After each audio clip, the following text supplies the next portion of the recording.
Certo, pessoal? Boa tarde. Vamos lá então, começamos a nossa aula de história. Tá?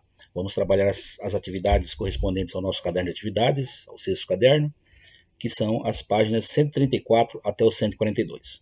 Tá certo? E nessa primeira questão aqui nós temos o enunciado, né? Que diz assim: a derrota de Napoleão inaugurou na Europa uma disputa acirrada entre dois modelos de sociedade. E nesse processo, chamado por vários historiadores como restauração, diversos reis e dinastias assumiram o poder. Contudo, a volta da monarquia não representou um período de calmaria. Ao contrário, seu ressurgimento provocou sucessivas ondas revolucionárias que movimentaram o continente europeu.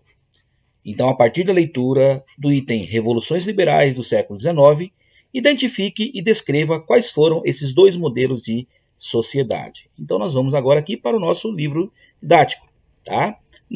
Na página 136. Beleza? Vamos lá. Inicialmente, aqui, ó. Beleza. Então diz aqui que nas primeiras décadas do século XIX, né, dos anos de 1800 até 1900, né, a monarquia, que é o poder dos reis, né, ela foi reestabelecida em vários países europeus. Tá?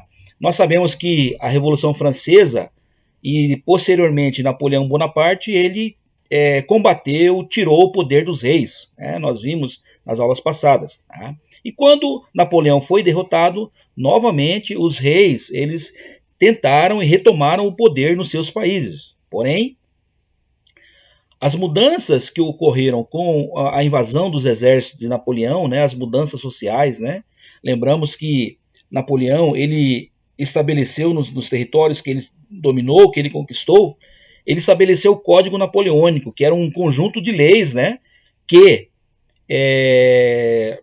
garantia as pessoas, tornavam as pessoas com os seus valores de cidadania, certo? Que era um fato que não ocorria com outros durante o regime dos reis. Tá? Então, as pessoas, resumindo, as pessoas começaram a descobrir os seus direitos, certo? Seus direitos de cidadania. Tudo bem?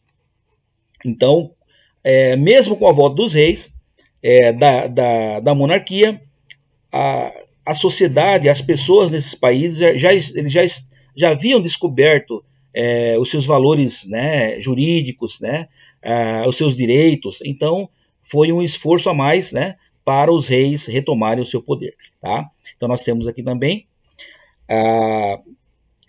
o ressurgimento provocou sucessivas ondas revolucionárias que movimentaram o continente europeu, certo? Essa agitação política teve início em 1820, especialmente na região que corresponde à atual Itália, na Grécia e na Península Ibérica como um todo, certo? Como consequência, a Grécia conquistou sua independência do domínio otomano em 1829 e nas duas décadas seguintes as revoltas liberais se espalharam pela Europa, certo? Nesse século de revoluções, o romantismo, que era o movimento artístico predominante, ele se impôs, né? As obras românticas elas davam vazões às paixões, às emoções e à liberdade. E elas expressavam o desejo de destruir o velho e construir o novo, tá certo? E aqui nós temos aqui nessa obra de arte aqui, né, que o autor cita, né, um exemplo é a obra Abaixo de Caspar David Friedrich. Tá? É um óleo sobre tela, tá? Está expresso nas artes.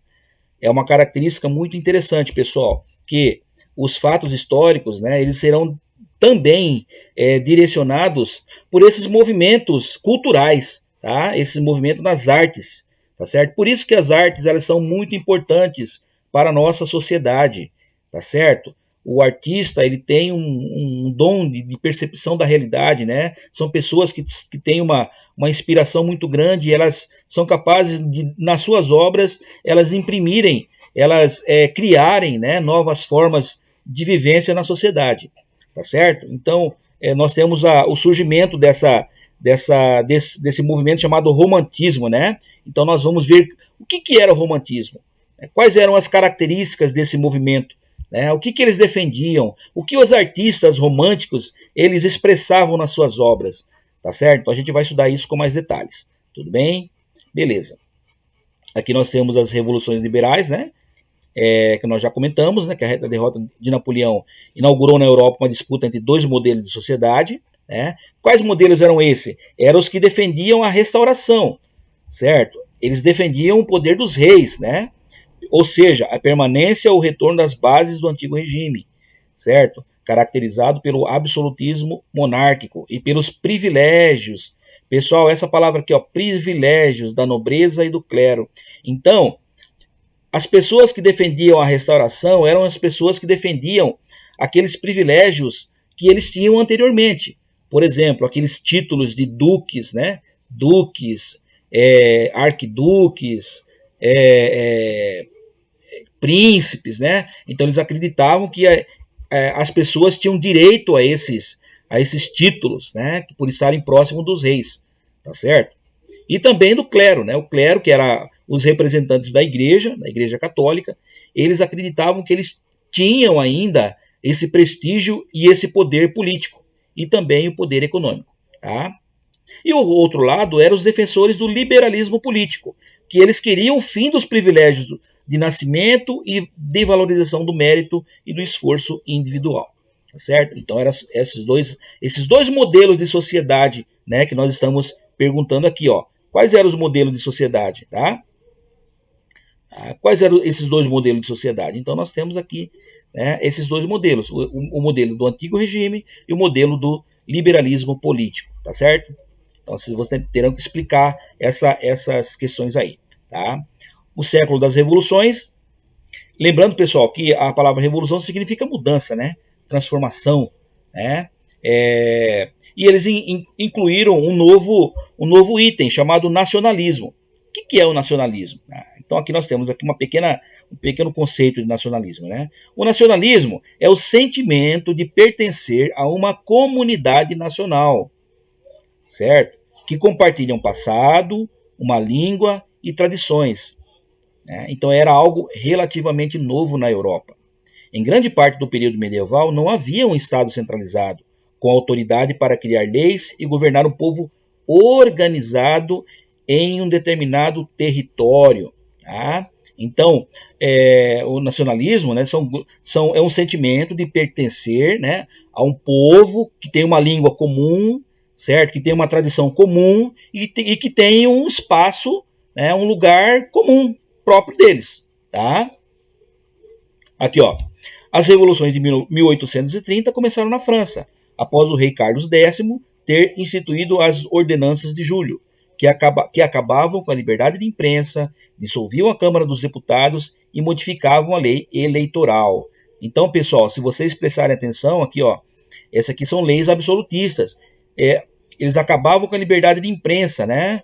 Hoje nós sabemos que a sociedade ela tem essa liberdade de você saber, né, o que está ocorrendo, né, no seu país, no mundo, né? Quem trabalha com a imprensa, ele não pode ser censurado por qualquer outra posição política, tá? Então eles têm o direito de informar, né? A imprensa ela tem o direito de falar a verdade, né? Informar as pessoas do que está acontecendo, beleza? Eles também dissolviam a Câmara dos Deputados. A Câmara dos Deputados, pessoal, é o lugar, né, o espaço onde os representantes do povo, eles conversam, eles dialogam, né? É por isso que chama parlamento, né? O parlamento significa o lugar onde todos discursam, onde todos falam, né? Onde todos debatem, né? Os representantes do povo sobre as questões do país, tá? Então ele tirou essa Câmara dos Deputados, ele queria tirar, né? Ou seja, quem iria mandar seria apenas o rei, né? Então isso já não era aceitável. E modificar a lei eleitoral, tá? E revoltado com essas medidas, os franceses ergueram barricadas pelas ruas de Paris e organizaram violentos protestos entre os dias 27 e 29 de julho. E Carlos X abdicou do trono e o movimento atingiu rapidamente outras regiões, como Bélgica, Península Itálica e Estados Germânicos e a Inglaterra. Tá? Então, a partir de 1830, na França, né, o rei queria retomar o controle político, né, de toda a sociedade. E isso não foi possível. Por quê? Porque as pessoas já não aceitavam mais essas imposições. Tudo bem? Aqui, ó. Quais foram as consequências? Os movimentos de 1830 tiveram importantes consequências.